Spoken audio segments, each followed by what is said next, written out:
শীতের দিনগুলোতে গুড়ের পুর দেওয়া পাটিসাপটাটা আমার কাছে বেস্ট মনে হয়। শীতের শুরু থেকেই ইচ্ছে ছিল পাটিসাপটা খাওয়ার। আপামনির হাতের এই পাটিসাপটাটা অনেক মজা হয়। সব সময় ওর হাতের বানানো পাটিসাপটাই খেয়ে থাকি। এই শীতের পুরোটা সময় আমি সিলেটে ছিলাম, তার জন্য আর খাওয়া হয়নি। বাসায় এসে আমার প্রথম আবদার ছিল আপামনির হাতের পাটিসাপটা খাওয়ার। আজ সেই আবদার পূরণ হলো, আলহামদুলিল্লাহ। তো চলুন আপামনির হাতের স্পেশাল রেসিপিটা আপনাদের সাথেও শেয়ার করি। আমরা এখানে 3 কাপ চালের গুঁড়া আর 1 কাপ ময়দা নিয়েছি, সাথে 2 চামচের মতো গুঁড়ো দিয়ে দিয়েছি। তারপর সবকিছু একসাথে ভালো করে মিক্স করে নিতে হবে। এই রকম কনসিস্টেন্সিতে চলে আসলে 1 ঘন্টার জন্য রেস্টে রেখে দিব। এখন খিরসা বানানোর জন্য এখানে আমরা 2 লিটার দুধ নিয়েছি। দুধকে জাল দিয়ে 1/2 লিটারের মতো করে নিব। দুধে বলক উঠে গেলে এলাচি আর তেজপাতা দিয়ে দিব।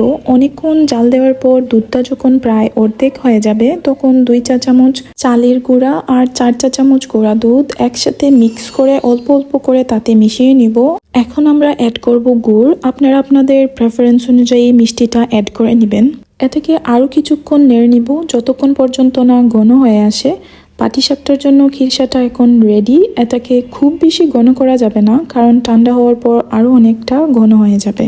1 ঘন্টার জন্য রেস্টে রাখা ব্যাটারের কনসিস্টেন্সি চেক করে পিঠাগুলা বানিয়ে নেব। কিছুক্ষণ পর যখন পিঠার কালার চেঞ্জ হয়ে যাবে, তখন খিরসাটা দিয়ে পিঠার ভাঁজগুলা দিয়ে দিতে হবে।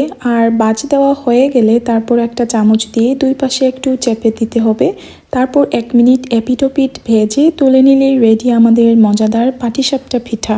এই তো আপামনির হাতের বেস্ট পাটিসাপটা পিঠা শিখে নিলাম, সাথে আপনাদেরকেও শিখিয়ে দিলাম। এই রমজানে বাসায় সবাই এই পিঠাটা ট্রাই করতে পারেন। ভিডিওটা ভালো লাগলে অবশ্যই একটা লাইক আর ফলো দিতে বলবেন না। আর আপনাদের পছন্দের পিঠা কোনটা অবশ্যই কমেন্ট বক্সে জানাবেন। সবাই ভালো থাকবেন, দেখা হবে পরের কোনো ভিডিওতে। আল্লাহ হাফেজ।